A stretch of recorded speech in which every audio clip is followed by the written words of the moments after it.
welcome back to Lisa & Company. Today I have not one, not two, but three really quick and easy Dollar Tree DIYs. Let's get started.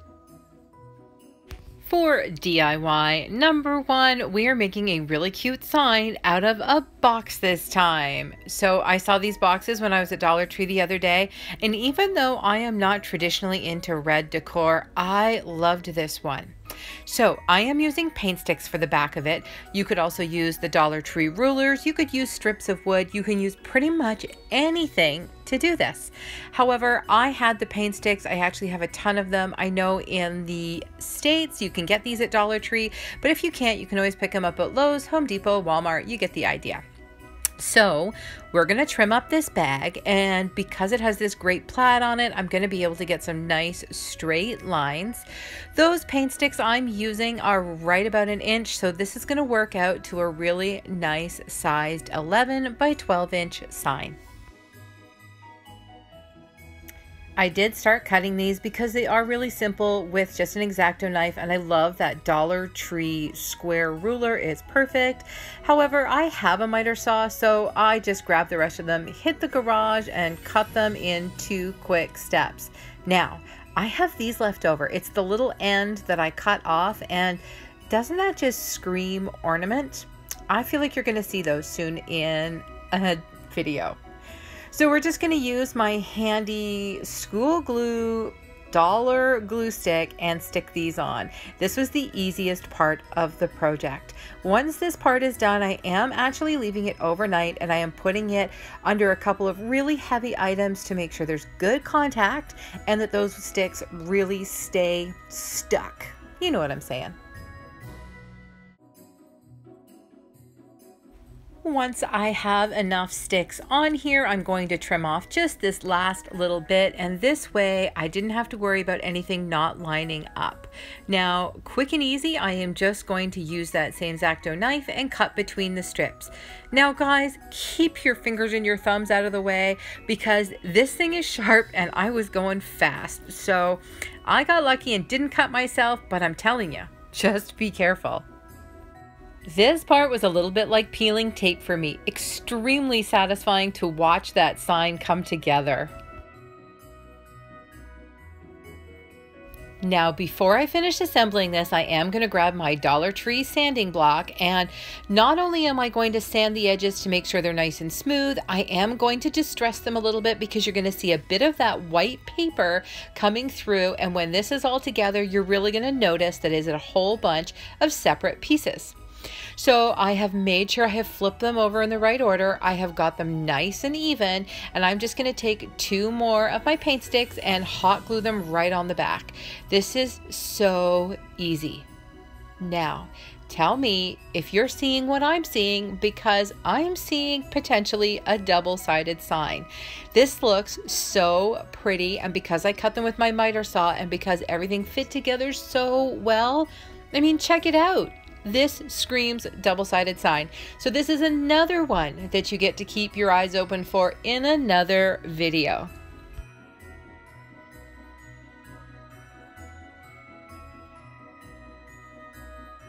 Totally crushing on the way this one came together, and you can see what I mean about that little bit of distressing. Not too much, but just enough. Now this is where I'm going to tell you, make sure you've subscribed and you've hit that notification bell so you know when we do the other side and create that double-sided sign. For DIY number 2, this one, well, I'm almost ashamed to call it a DIY because it is super simple. I picked up this really cute frame, which I have never seen before when I was at Dollar Tree, and realized that these gift card tin boxes are almost exactly the same size. So I figured for $2 we could have a really cute piece of Christmas/winter decor. So you want to take out all the guts and the little pins and everything that holds this together, and then we are just going to do a really quick coat of the Rust-Oleum white linen chalk paint. We're going to do that so that it's got kind of a fresh look. I fear that over time that creamy colored plastic is going to get a little Well, you know how it yellows. You know what I mean. So we're just going to put a quick coat of paint on that. And then because I do love the gold, we're just going to use a really fine sandpaper and sand it back afterwards, just to reveal a tiny bit of that shimmer.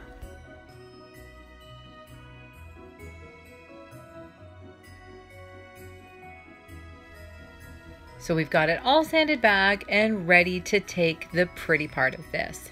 Now, because it's not exactly the same size, and I want to be really careful when I put this in, this frame is neither plastic nor wood. It is actually an injected foam. So I'm just going to take my knife and I am going to very carefully, and by very carefully meaning I'm not going to catch my fingers in this one either, I'm going to trim it back just a tiny bit so that that piece of tin can fit. If you're enjoying this video, please head down and give it a thumbs up. It lets me and YouTube know that this is the kind of video you enjoy.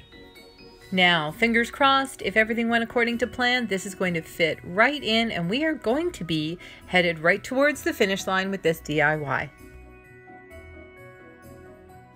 We're just going to add a few bits and pieces to the top to give this a really pretty wintry look. I have these great picks I picked up at the dollar store. We're going to trim those off and of course save those pieces that we're not using because you never know when they'll come in handy.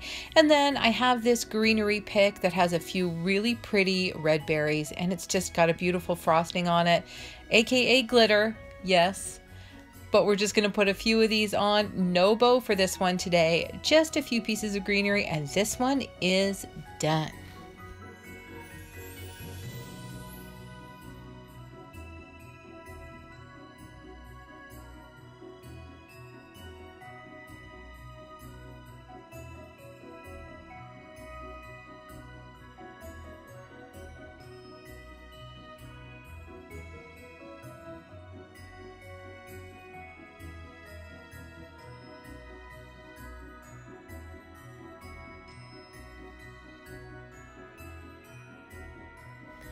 All right, DIY number 3. I told you these were simple. We're going to take some of these great Dollar Tree candles, and believe it or not, we are using a combination of basket wrap and goodie bags to make these great Christmas decor. These candles would actually make great inexpensive add-ons to gifts or gifts for people, maybe your colleagues, where you've got a really tight budget. This basket wrap, this could actually cover 8 of these candles. Because it's double-sided, it would take nothing to do these candles. So can you imagine you could do them for less than $1.50? Now I was lucky with this one because it had a couple of straight lines, so I gave it a quick trim, and then using the Mod Podge, I'm just going to roll this into place. Now, here's my tip on this one because I always try to make sure you guys learn from my mistakes. I used way too much Mod Podge. So if I was to do this again, I would do a little at the beginning and maybe a little at the end, or I might even try my glue stick and see if that worked better. What happened was the Mod Podge, of which I put far too much on, dried really quickly at the top and the bottom and took forever to dry behind the basket wrap. But oh my goodness, I love the way these came together. So we're just going to add a little something else to these. This is red gingham ribbon I have left over from Valentine's Day, and remember those pieces of greenery? Yep, we're using them now. So quick double knot here, then a drop of glue to hold those in place, and we're going to tie them right on. These look so pretty when they're finished. Trust me, anybody you wanted to give these to would love to get them as a gift.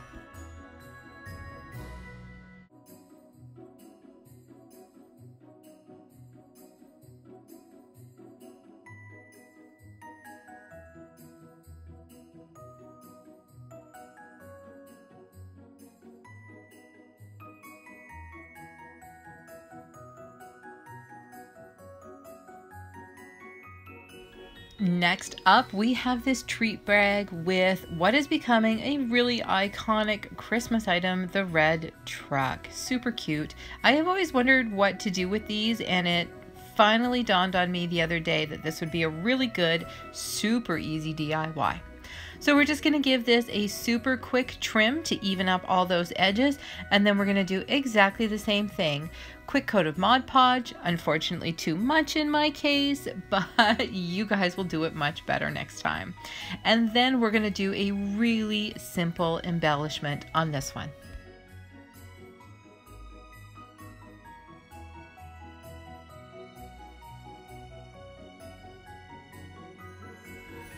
For this one, we are going to use a few pieces of that frosted greenery we had left over from the second DIY and just glue those into place. I don't think it needs too much, but that frosted greenery and the little berries are perfect to finish this off.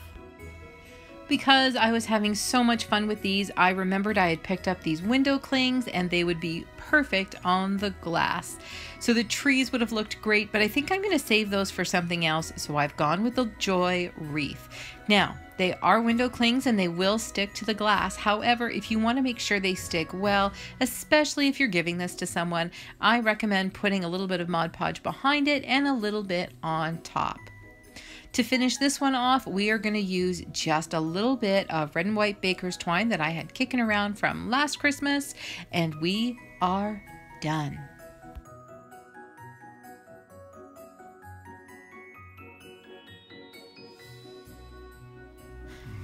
Absolutely love the way this trio of candles came together, whether you keep them for yourself or give them as a gift. And they cost next to nothing.